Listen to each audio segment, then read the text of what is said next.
Saudaraku, selamat pagi. Tuhan memberkati kita semua.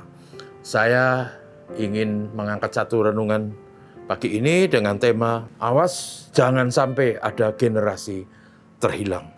Diambil dari Hakim-Hakim pasal 2 ayat 10 sampai 14 berbunyi demikian. Setelah seluruh angkatan itu dikumpulkan kepada nenek moyangnya, bangkitlah sesudah mereka itu angkatan yang lain yang tidak mengenal Tuhan ataupun perbuatan yang dilakukannya bagi orang Israel. Lalu orang Israel melakukan apa yang jahat di mata Tuhan dan mereka beribadah kepada para Baal. Mereka meninggalkan Tuhan, Allah nenek moyang mereka yang telah membawa mereka keluar dari tanah Mesir. Lalu mengikuti Allah lain dari antara Allah bangsa-bangsa di sekeliling mereka dan sujud menyembah kepadanya sehingga mereka menyakiti hati Tuhan.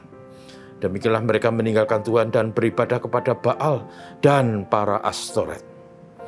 Maka bangkitlah murka Tuhan terhadap orang Israel. Ia menyerahkan mereka ke dalam tangan perampok dan menjual mereka kepada musuh mereka sekeliling mereka.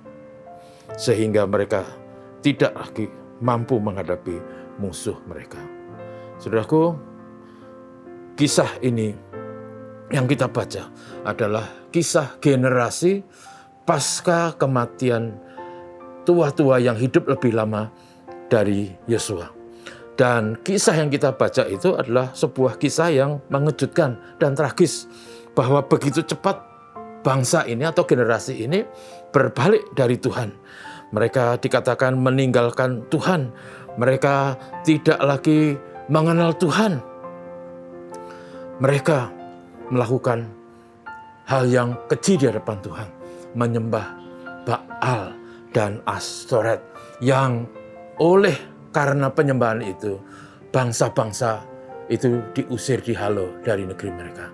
Tapi sayangnya Israel yang telah dituntun Tuhan dengan segala keajaiban dari Mesir ke tanah Kanaan dan menduduki tanah itu menjadi milik pusaka, mereka malah terjerat, terjebak dan mereka menyembah berhala.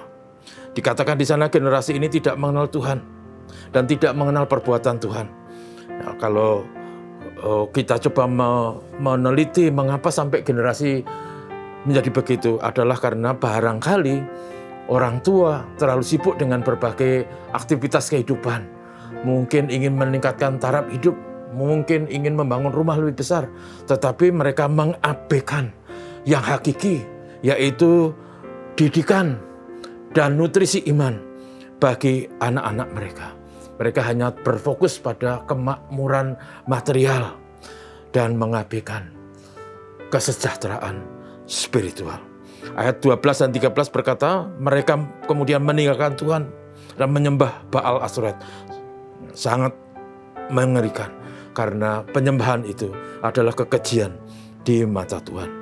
Saudaraku, berdasarkan ayat ini maka kita harus mewaspadai dalam hidup kita sekarang ini juga, bahwa sekarang ini justru kita menghadapi begitu banyak tantangan bagi generasi berikutnya karena media sosial, media massa, karena teknologi informasi, karena juga berbagai penemuan yang membuat orang silau terhadap berbagai kemewahan dan kemudahan hidup.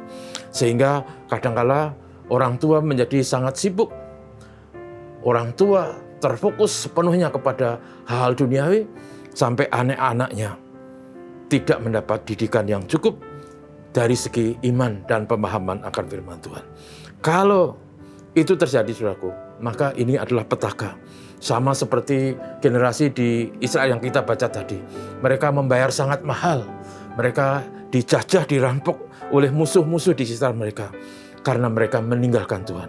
Saudaraku, jangan sampai anak-anak kita menjadi generasi terhilang. Artinya jangan sampai anak-anak kita sukses secara duniawi, sukses dari segi pendidikan, tapi gagal secara spiritual. Anak-anak kita harus dididik supaya mereka hidup dan mengasihi Tuhan, mempercayai Tuhan, hidup dalam kesetiaan, dan karena itu orang tua harus menginvestasikan waktunya dan memberi teladan kepada anak-anaknya sehingga anak-anak kita setia kepada Tuhannya, hidup benar di hadapan Tuhannya, setia kepada gereja, setia bahkan kepada pasangan hidupnya. Saudaraku, kalau kita perhatikan di mana-mana, kalau orang abai terhadap kebenaran rohani, hancur luluhnya kehidupannya. Banyak orang yang sukses secara duniawi, tapi rumah tangganya hancur lebur. Yang ada air mata, tangisan, KDRT, bahkan perceraian, dan malah ada yang namanya sampai baku bunuh. Karena itu saudaraku, ini adalah sebuah kegagalan yang sangat menyedihkan.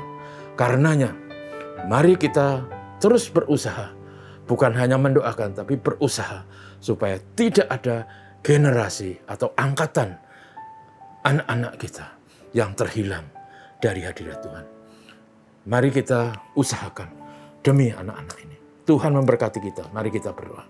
Bapak, terima kasih, kami bersama-sama bersyukur bahwa kami bisa berkaca melihat sebuah situasi yang tragis dan menyedihkan, supaya kami tidak mengalami, supaya anak-anak kami tidak terjerumus ke situ.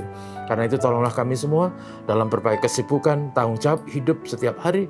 Beri kami hikmat ma'rifat, supaya kami bisa mengatur hidup ini dengan baik, mengatur waktu dengan baik, sehingga anak-anak kami mendapatkan nutrisi iman, anak-anak kami mendapat didikan, anak-anak kami bisa mengikuti pendidikan yang baik, sekaligus juga menjadi anak-anak yang takut akan Tuhan. Berkatilah kami semua, dan doa kami supaya tidak ada generasi atau angkatan anak-anak kami yang terhilang dari hadirat Tuhan. Berkat-Mu kami mohon untuk kami semua hari ini, menyertai, melindungi, menolong kami dalam berbagai tugas dan tanggung jawab. Bapa, terima kasih, terpujilah nama-Mu. Dalam nama Yesus. Amin. Tuhan memberkati saudaraku. Terima kasih.